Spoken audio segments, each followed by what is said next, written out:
Halo semuanya, perkenalkan nama saya Teresa Regina Tamintan dari Fakultas Psikologi Angkatan 2021 Universitas Surabaya.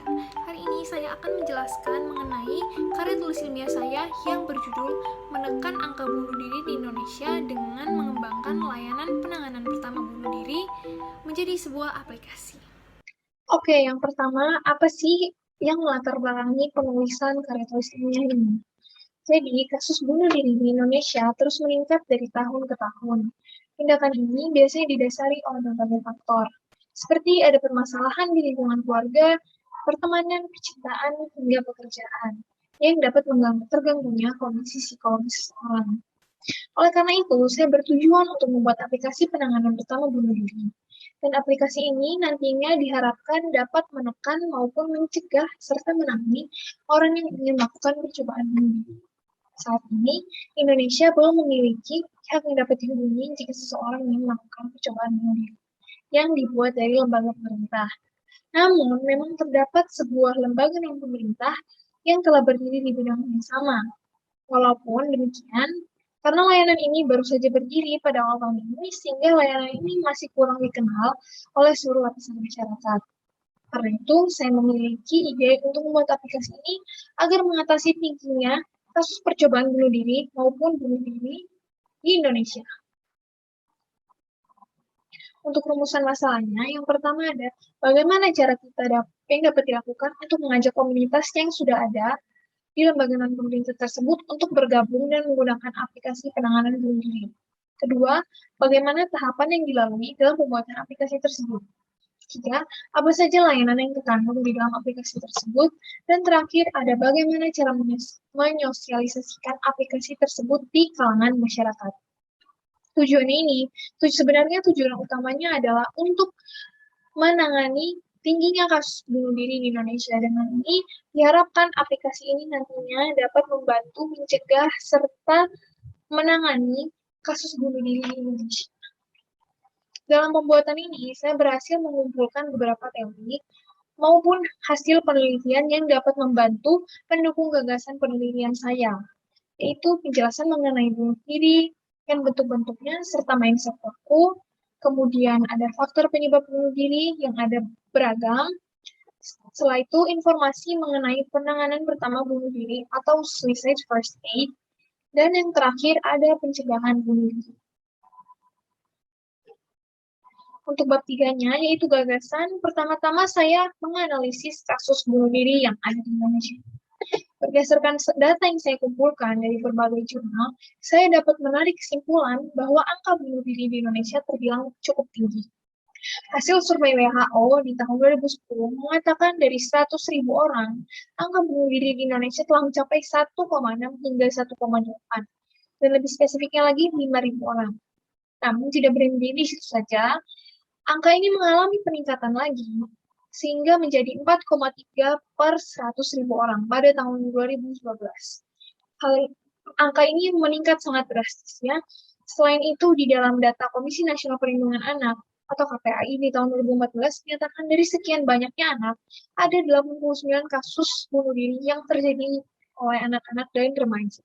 Karena itulah mengapa kasus bunuh diri di Indonesia ini sangat mengkhawatirkan. Nah, untuk lembaga yang ingin saya ajak, dikarenakan tidak adanya ketersediaan pemerintah untuk menangani persoalan penanganan pertama bunuh diri secara khusus, saya berhasil menemukan adanya lembaga swasta yang berhasil menerapkan sistem tersebut untuk menggantikan keterkosongan lembaga pemerintah. Lembaga ini bernama Love Inside Suicide Awareness atau LISA. LISA ini merupakan gabungan dari beberapa komunitas yang ada di Bali, dan layanan ini fokusnya sama, yaitu untuk penanganan pertama bunuh diri yang belum ada di Indonesia.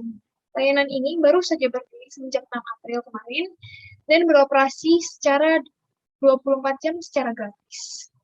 Nah, untuk kendala dalam pembuatan aplikasi ini, karena tidak adanya data yang pasti dalam menunjukkan angka bunuh diri di Indonesia, dan kurangnya informasi yang nantinya akan digunakan dalam pengembangan layanan yang akan ada di aplikasi ini, sehingga saya nantinya akan melakukan survei yang akan dibagikan kepada kelompok usia remaja dan dewasa untuk mendapatkan informasi yang lebih mendalam. Tahapan pembuatan aplikasi dan kontribusi dari pihak luar ini yaitu komunitas yang telah berdiri dan memiliki pengalaman tersebut nantinya akan menyalurkan layanan melalui aplikasi. Aplikasi ini juga akan menambahkan beberapa layanan yang sebelumnya tidak ada di komunitas tersebut.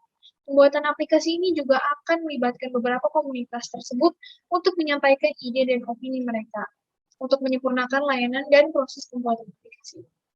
Terdapat beberapa tahapan yang harus dilalui dalam pembuatan aplikasi ini.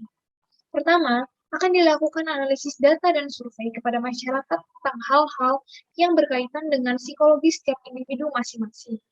Saat semua data yang dikumpulkan dapat menjadi gagasan dalam pembuatan aplikasi ini, akan diadakan pertemuan untuk menawarkan kerjasama dengan pihak komunitas yang telah berpengalaman dalam bidang ini.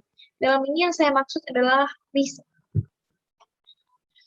agar dapat berkontribusi dalam pembuatan aplikasi ini.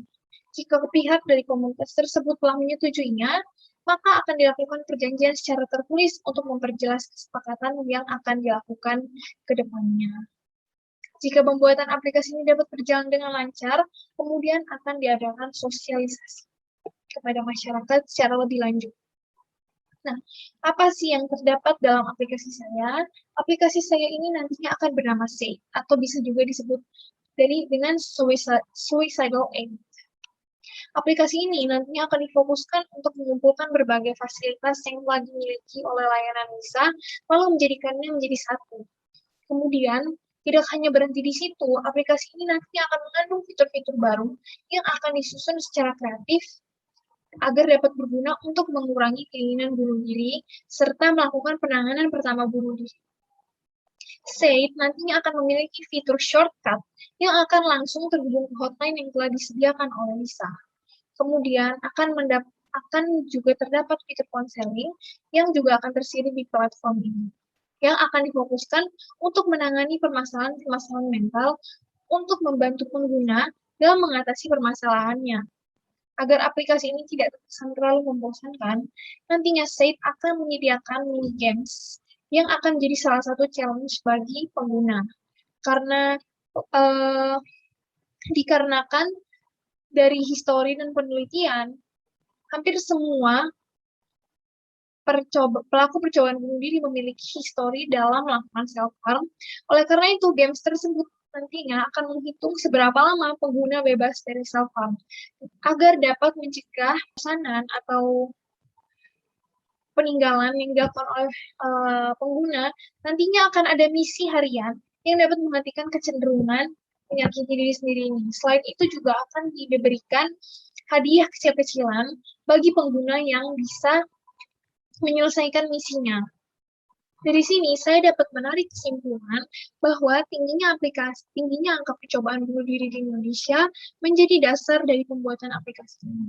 Aplikasi ini nantinya akan menjadi wadah yang dapat memberikan beberapa layanan seperti pertolongan pertama pada seseorang yang ingin melakukan percobaan bunuh diri, serta memberikan layanan konseling untuk mencegah terjadinya bunuh diri. Terdapat beberapa tahapan yang harus dilalui untuk dapat merealisasikan pembuatan aplikasi ini, mulai dari melakukan survei lebih lanjut untuk mendapatkan informasi, kemudian menghubungi pihak Lisa, melakukan pertemuan dan proses perancangan aplikasi ini sampai dapat dilanjutkan.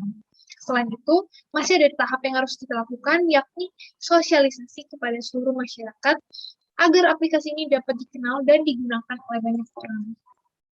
Diharapkan pembuatan aplikasi ini dapat berjalan dengan lancar dan dapat digunakan sesuai dengan tujuan awal pembuatan aplikasi, yaitu menekan angka kasus percobaan bunuh diri di Indonesia. Selain itu, pihak-pihak yang akan diajak untuk bekerjasama diharapkan mau untuk diajak berkontribusi lebih serta menyampaikan aspirasinya agar aplikasi ini dapat terus berkembang seiring berjalannya waktu. Dengan adanya aplikasi ini, semoga ke depannya masyarakat dapat lebih terbuka dan mau menyelesaikan masalah yang sedang dialami. Baik, itu saja yang bisa saya sampaikan pada kesempatan kali ini. Mohon maaf bila ada kesalahan kata. Sekian dan terima kasih.